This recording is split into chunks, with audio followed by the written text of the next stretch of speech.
All right, everybody, welcome back for another deep dive. And today we are tackling something pretty fascinating, I think, anyway.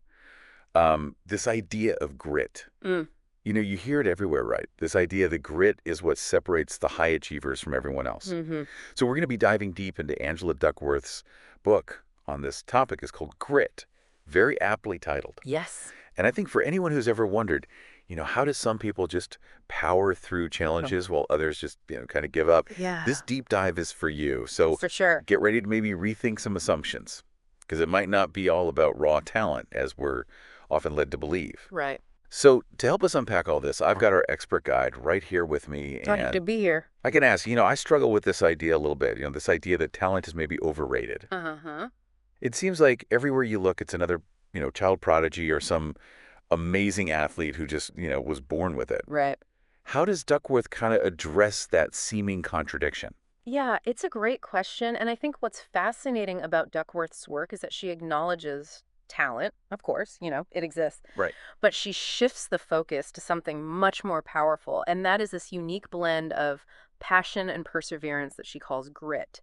And so in her research, she studied individuals at the top of their game. Mm-hmm. We're talking athletes, musicians, entrepreneurs, you name it. Okay. And what she discovered is that it wasn't simply IQ or natural ability that set these high achievers apart. Interesting. It was this incredible capacity to stick with it even when things got tough. Okay. Even when they faced setbacks or failures, they kept going. So it's more than just, working hard every now and then. It's that consistent drive. Absolutely. Yeah, and I think one of the things that really struck me in the book was this formula that Duckworth presents, and it really just kind of crystallizes this whole concept. What's that? She says, talent multiplied by effort equals skill. Okay. But then she takes it a step further. She says skill multiplied by effort equals achievement.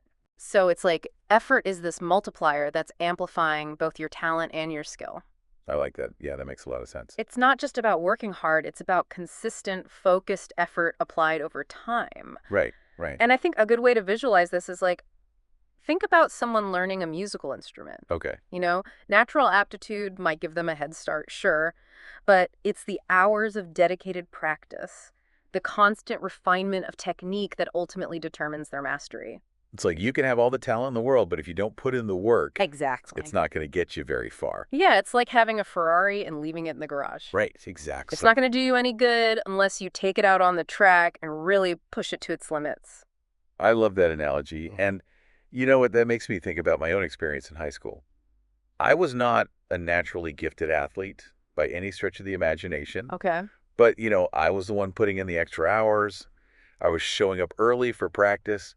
I was staying late to work on my weaknesses. Mm. And you know what? I ended up captaining the team. Wow, that's all. Not because I was the most skilled player, Yeah. but because of that, consistent dedication, that drive to improve. Yeah, that's a perfect illustration of how effort, that relentless pursuit of improvement, can really tip the scales. And it highlights another crucial facet of grit, too. What's that? Passion. People with true grit aren't just grinding away. Mhm. They're fueled by a deep-seated love for what they do. Right. Like they're not doing it because they feel like they have to. Exactly. It's not just a chore. It's something they genuinely enjoy. And that passion allows them to persevere through setbacks. Mm-hmm. To view obstacles not as stop signs, but as opportunities for growth. They're not chasing fleeting achievements. Mm-hmm. They have their eyes on a larger purpose that keeps them going. Yeah, I mean, think about any, truly successful person in history. Mm-hmm. I mean, they've all faced incredible challenges and setbacks, but they didn't give up. Exactly. And it's that passion that fuels their resilience. Yeah. Right. And it reminds me of something I read in Duckworth's book about how people with grit view failure. Uh-huh. They don't see it as this devastating defeat. Right. They see it as valuable data.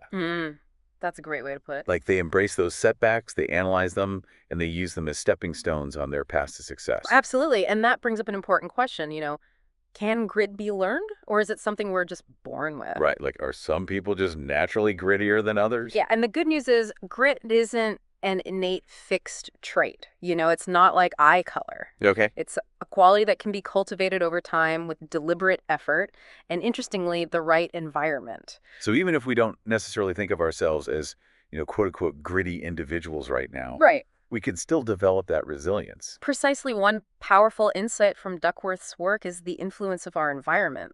Hmm. Surrounding yourself with individuals who embody grit, like mentors, coaches, Hmm. peers, it can be incredibly impactful. So it's like we can actively create a more gritty environment for ourselves. Exactly. Think about it. You can join communities focused on your goals. You can seek guidance from those who have walked the path you aspire to. Right. You can even consciously choose media that inspires and motivates you. Like, reading biographies of successful people. Exactly. Yeah. Things that remind you that setbacks are part of the journey and that perseverance is key. So it's not just about, you know, our individual effort. It's Mhm. also about surrounding ourselves with the right people and the right influences. Exactly. It's creating an ecosystem that supports your growth and fuels your passion. Makes sense. Right. So I guess to kind of bring it all back, to sum it all up, Huh. success isn't necessarily about being the most brilliant or naturally gifted. Right. It's about harnessing that potent blend of passion and perseverance, Mm-hmm. that refusal to quit that Duckworth calls grit.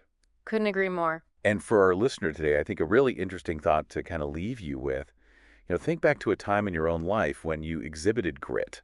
Yeah. Maybe you overcame a significant obstacle, Yeah. achieved a long-sought goal, or simply refused to give up on something you deeply believed in. Mm-hmm.